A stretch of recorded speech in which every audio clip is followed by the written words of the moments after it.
Good afternoon, everyone. It's Michael here from Veg-net again, and I'm really pleased today to be talking to Jason Gibb, who's well known in our sector for bread and jam. But today we're going to find out the other things that he's done, I guess, leading up to bread and jam. So, first of all, welcome, Jason. How are you today?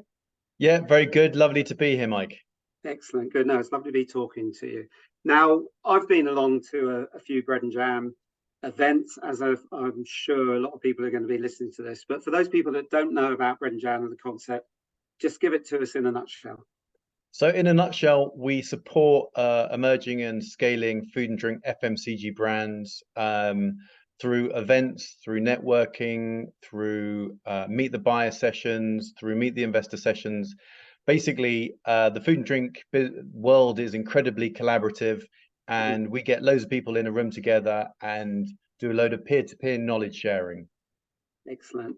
Now, we've had some interesting conversations the last few weeks, and I learned a few things about you that I didn't know. So share one or two of those things that brought you to running I guess it's a networking organization for food and beverage channels. What's your background, Jason?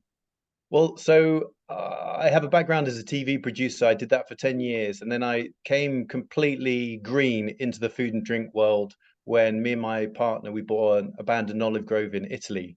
And I suppose what led to bread and jam was that I hadn't a clue what I was doing when I started the food business. And there was very little support out there.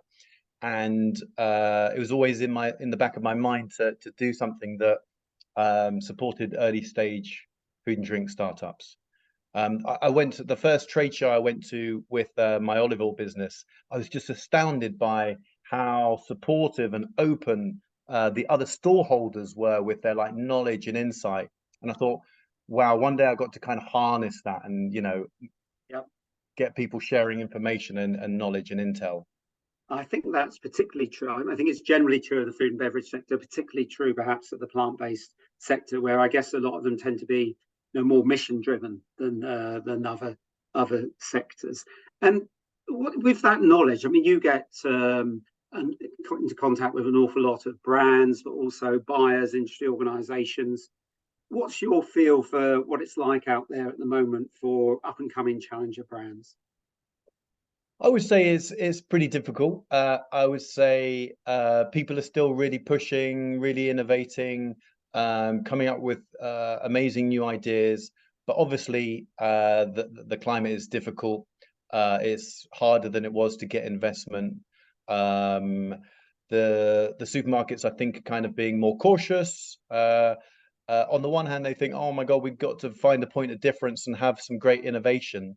But on the other hand, they're thinking everyone's trading down and we need to kind of go for push our own label and the cheaper products in store. So yeah, I think it's really difficult. A lot of people are looking at different channels, more direct to consumer opportunities, less retail. But yeah, it's not the easiest environment at the moment.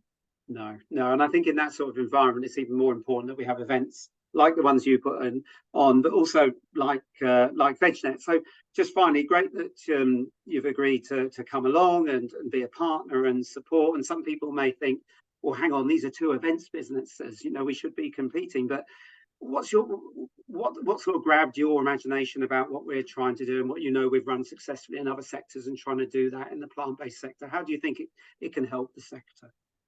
Well, I suppose the challenge of being an entrepreneur is that you're spinning loads of different plates all the time. You're doing operations, you're doing marketing, you're doing financing, funding, and any businesses that can take some of that work, that weight off your shoulders, I think, and can shortcut things, are definitely worth looking at. You've got to kind of look at it in is it value for money? Is it credible business? Who else is doing it? And I think for me, Veg-net ticked all those boxes. So super excited about getting involved because on the side of bread and jam, I have a plant-based business, and that's why I'm, coming along. Really excited. Fantastic. Look forward to seeing you there. Well, listen, great to have a quick chat.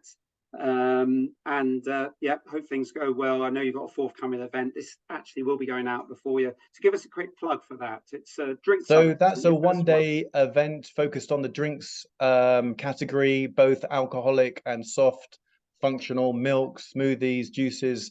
We got an amazing lineup of talks from industry icons. We have some pitching on the side with 8 different retailers, and we got about 15 to 20 investors coming along for a Meet the Investor event as well. So that's on the 2nd of November at the Business Design Centre, and it should be a good day. Brilliant. And people can find out more about that at your Bread and Jam website, can't they? breadandjamfest.com. Yeah.